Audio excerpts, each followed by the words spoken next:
Hey everyone, this is Mark. It is August 17th, Wednesday. How are you doing? This is the third time I've started this video. Hi everyone, it is August 17th, 2006, Wednesday. Hello everyone, it is August 17th. It is Wednesday, 2016. Just because there's a lot of things going on here at the park at 8 in the morning. Not the least of which is this beautiful view back here. I turned the camera, the sun's in my eyes, but I wanted you to see this because it's fantastic. The water is still, the wind hasn't picked up yet, and I'm going to show you a little bit of the fish pond back in the day, you know, pre-Howley times. The fish ponds were one of the sources of food for all of Hawaii, and they have a lot of fish ponds here on Molokai, a lot of old ones, and when the water level is low from the low tide, you can see the rocks from the fish pond wall coming up out of the water, and it's only a few feet below the surface. You can walk out that far to where the rocks are, and you can even walk most of the way to the break. If you see the white waves out in the distance, you can walk really far. It's pretty fantastic. So one of the cool things about Molokai are the fish walls, and there's two, I think, reconstructed fish ponds here in Molokai. One of them is a working fish pond. There's also one working fish pond, I think, on Oahu. But there's not many in Hawaii. There used to be hundreds, but now there's not too many. And they were massive. Anyway, today I'm going to get to it.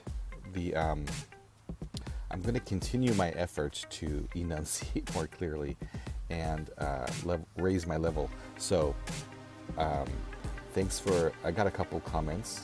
So thanks for the comments on the video. Glad that it is easier to hear me now and understand me. So I got a comment from Shurikanism, and she said, another great video, Mark. I've got a request. Could you do a video of your thoughts, plans, how, and personal experiences with moving to different countries? Would your wife share her stories too? How was it for you guys? What you did and how you both made sacrifices for it? I'm a traveler like you guys, and I want to move again, but this time settle there. I have to consider my other half, so it's difficult because I would move tomorrow if I could. Thanks for all the great videos. Well, thank you extremely. Thank you very much for the comment. I really appreciate it. I know I said that I do these videos just kind of for myself, but I still appreciate it when people comment. So it's sort of like you don't have to comment if you don't want to, but I really like it when you do, so it's up to you either way. But yeah, I really like the comment, so thank you.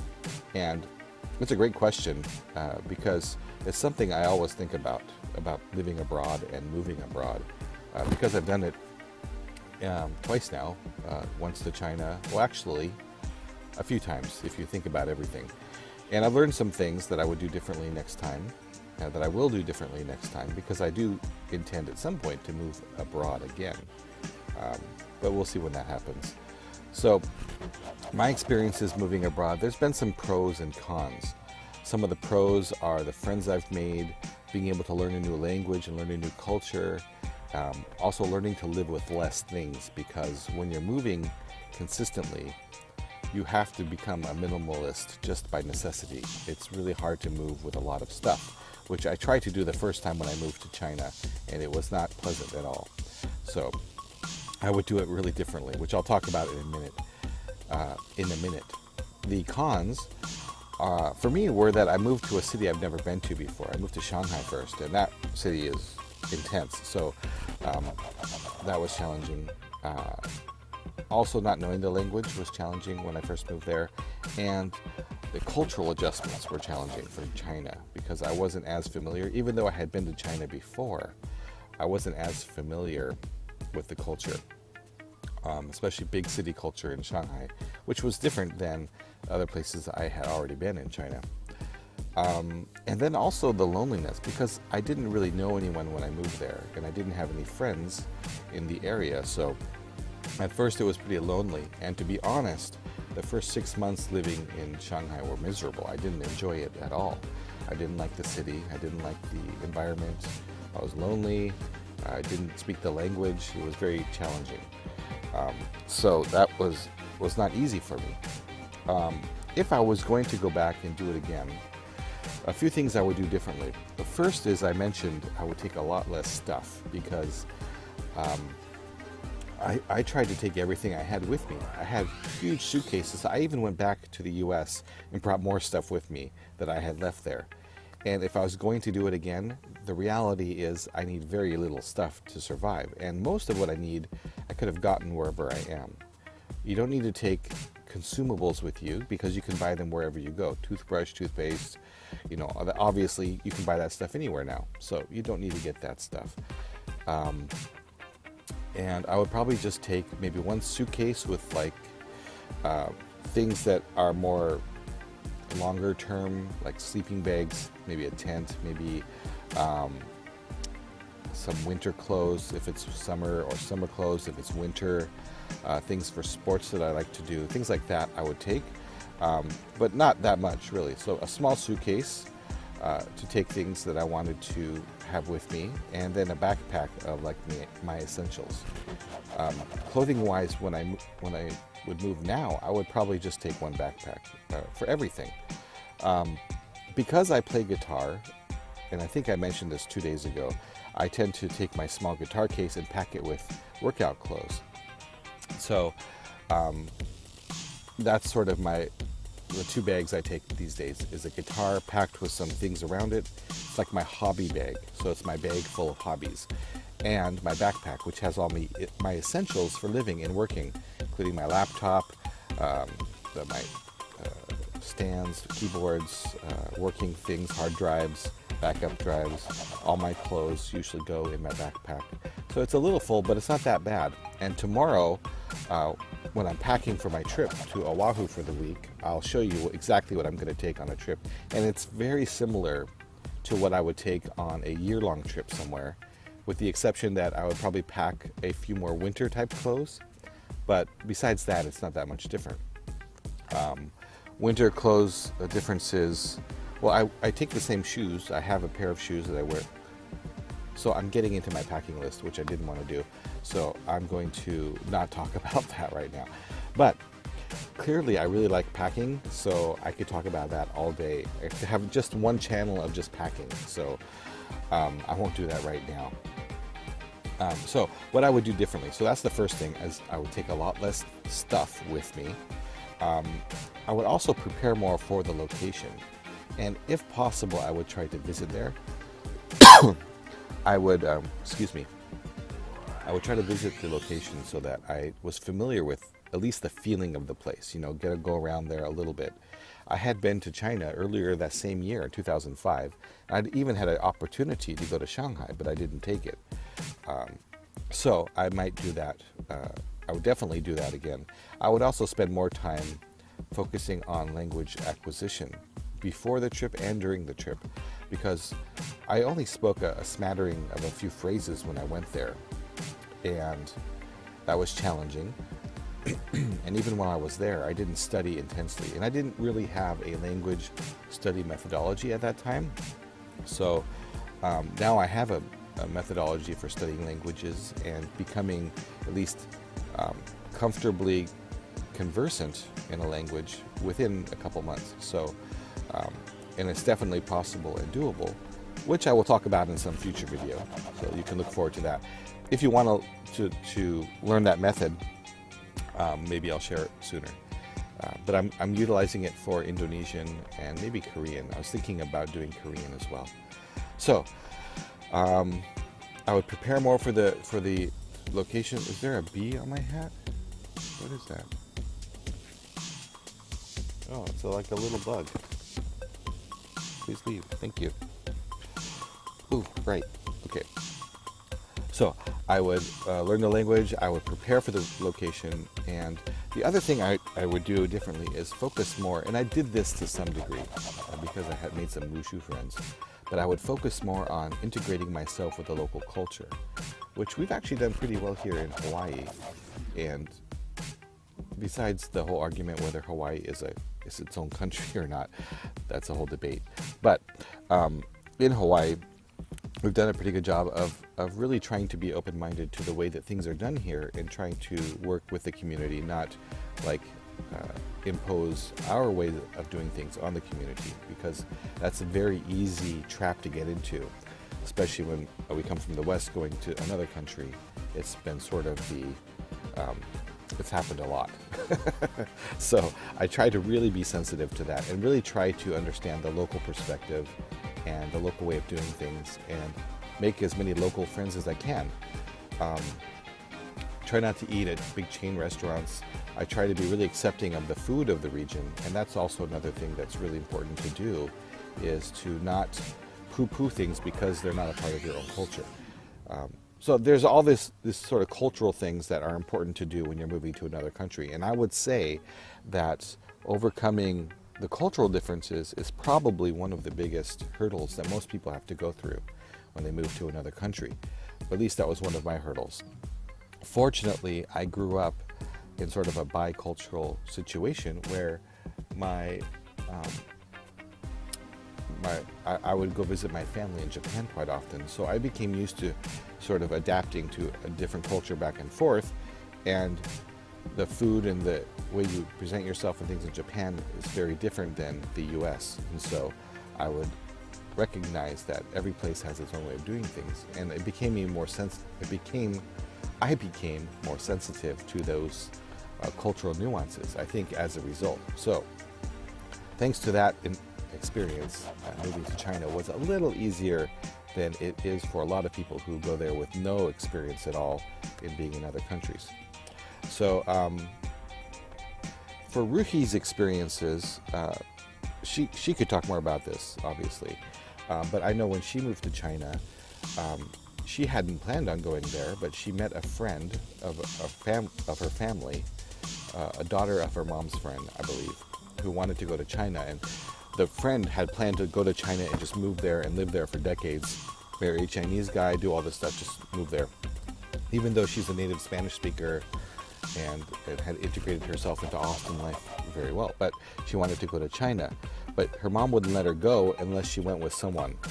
So she was asking around, and Ruhi said, yeah, I could go with you. I'll go for a few months and then come back just to help you get situated. Well, it turned out the friend was only there for 6 months, and Ruhi lived there for 12 years. So you never know what's going to happen. But that's how she got there. She didn't expect to go there. And she and I are a little different in the fact that when she moves somewhere, she doesn't really care about, well, she cares, but she doesn't have the desire or the impetus to travel as much as I do. I like to travel. I like to see as many cultures and people as I can so that I have a better perspective on the world. That's one of my reasons for doing it. So for her, she can go somewhere and she likes traveling, but she doesn't have to travel. She can go somewhere and be there for a long period of time and be fine with that. Like she went to Xi'an and she lived in that one city for 12 years in China, and she was okay with that because she got busy with what she was doing there. So for me, I'll just get like, I want to go somewhere else and try something new all the time. Just different personalities, really. But she can adapt to the way I do things, and I adapt to the way she does things. So that's Ruhi's experience moving to China. And then when we moved here to Hawaii, which is also sort of like moving to a different country because the culture here is quite different than the culture in the mainland US. This was also like moving to another country in a way. It's a different way of communicating here, a different way of doing things. And so moving here was much easier than moving to China. And then I moved from China, Shanghai, to Hong Kong, and that was also an adjustment because southern China and Hong Kong is very different than northern China or mainland China.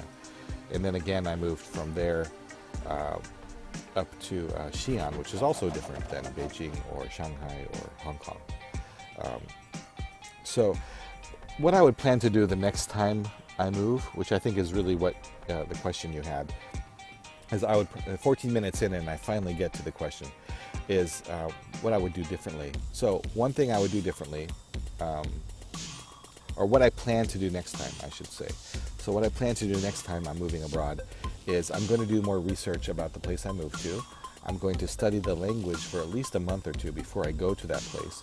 I'm going to visit the place before I decide to move there. And that's really important, I think. If you can afford it, if I could go back, I would have gone to Shanghai first and explore the city. Like I said, get a feeling for it, and then decide if I was going to move there. Now, originally, when I moved to China, my intention originally was to move to Japan. I was going to move to Japan in 2005. I had done a lot of research. I had visited the city I was going to go to beforehand, Otaru, I think it's called, near Nagoya. I was going to go to a language school there for a year and study intensively study Japanese. And I had made all the arrangements. I had started the visa application process for this trip. I had contacted the school. I was ready to put the money deposit on in the school. And then I got this email from Jet Li, who, for those of you who don't know, I used to work for Jet Li, the actor. I worked for him for about 10 years, and he invited me to move to Shanghai to work for him there, to work on a web project. And so it became, do I move to a place I've never been but is probably extremely interesting, and work for Jet Li, who I know is interesting, and be around a wushu training environment, which it would be interesting, and get paid for it? Or do I pay to go to Japan, a place I've been to many times, to learn the language that I've started to learn before? So there's all this, it's basically the shiny new thing versus the comfortable older thing. So I went with the shiny new thing because I was 35. I felt like I could still, go and test myself that way. So I went to Shanghai, and it was a very interesting experience. But I would visit ahead of time, and I would also figure out just as many details as I could ahead of time too. Do my research. And thankfully, the internet provides a lot of that now that it didn't provide 12 years ago when I moved. There's some information back then, but it wasn't as vast as it is now. You could do entire virtual walkarounds of a city online these days with never going there. You can get a feel for things. Watch a lot of YouTube videos of people walking around. Just lots of ways to connect with a place before you even go there. There are challenges when you move, especially, so there's different challenges. If you're an individual, the challenges are much less because it's only you that you have to consider. When you move as a couple, then you have to consider the needs of the other person. And when you move as a family, that's a whole different thing. But that doesn't mean that it's impossible to do any of those. There are plenty of people who travel all around the world with a family, with kids, who are doing nomadic traveling and homeschooling. There are plenty of people who travel as a couple. I know of several, actually, that all blog online about their experience. Check out a blog called Never Ending Voyage. It's a couple from England, and they've been traveling out of a backpack around the country, around the world, for, it must be 5 or 6 years now they've been doing it.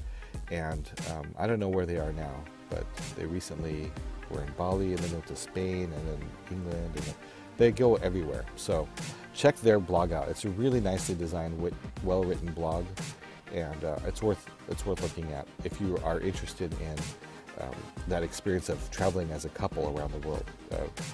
Especially Sam, I think, if I recall, you're from the UK, and so you might have some perspectives in common with them as far as what you want to do. You also asked about sacrifices. The thing about sacrifices is that things are only a sacrifice. I mean, think of the definition of the word sacrifice. It comes from the word, in Latin, I think, sacrament, right? It comes from something that is of God, of divine. So you're actually, the idea of sacrificing is giving up something lower for something higher. You're giving up something that is not as important as what you're gaining or what you're contributing. So you're contributing or being a part of something bigger than what you were before. And a lot of people think of sacrifice as giving up something forever and getting a worse deal in the outcome. But if you think about moving abroad, or moving with someone, or living with someone, or being married, or anything as sacrificial, think of it in the context of it has an aspect of divinity to it. So, which is like of God, right, or of divine nature. So, when you're sacrificing something, you're really giving up something lower for something higher. The end result is a better thing than what you started with. And if you think of it with that perspective, I think it becomes less painful to think about giving things up, because you're giving something up, but you're gaining something much bigger and better, which I think is awesome. So when you move abroad, think of all the things you'll gain as a result of moving abroad. When you're working with someone, you have to make a compromise, realize that you're making a compromise, but you're going to gain something much better as a result. And that's really what being married or being a couple is about, or having a relationship with anyone is about, making those sacrifices for an end result that's better than what you had before, or compromising in a way that makes an end result. Sorry, my alarm went off here. Or compromising in a way that ends you up with something better than you had before, is what I was saying. So I don't really focus on the negative, connotations of the word sacrifice, because to me there aren't that many negatives. It's much more positive than negative. So if it's a challenge with the other person, just work with them and see what they need to feel comfortable and what they need to be okay with the process of moving. And maybe what you think is holding them back is something completely different is holding them back. So the best way to resolve those conflicts is to communicate as much as possible and to really share your feelings about what you want to do and what they want to do, so that you're both on the same page and you understand what's going on. That's my advice, at least. So I don't know if I actually answered your questions.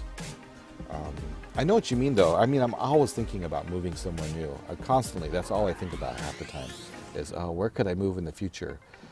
It's dangerous for me to watch documentaries on TV because I want to move to the place where the documentary is filmed. And anytime I travel somewhere, I'm always thinking in the back of my head, what would it be like to move here? I wonder if I could live here. That's what I'm always thinking about. Oh, the tree is in the way now. So I'm always thinking about the possibility of moving somewhere, or being in a new country, or learning a new language, or having a new culture. And for whatever reason, it's just a part of me that is really difficult to let go of. So I always want to be traveling and moving and exploring. It's just my nature.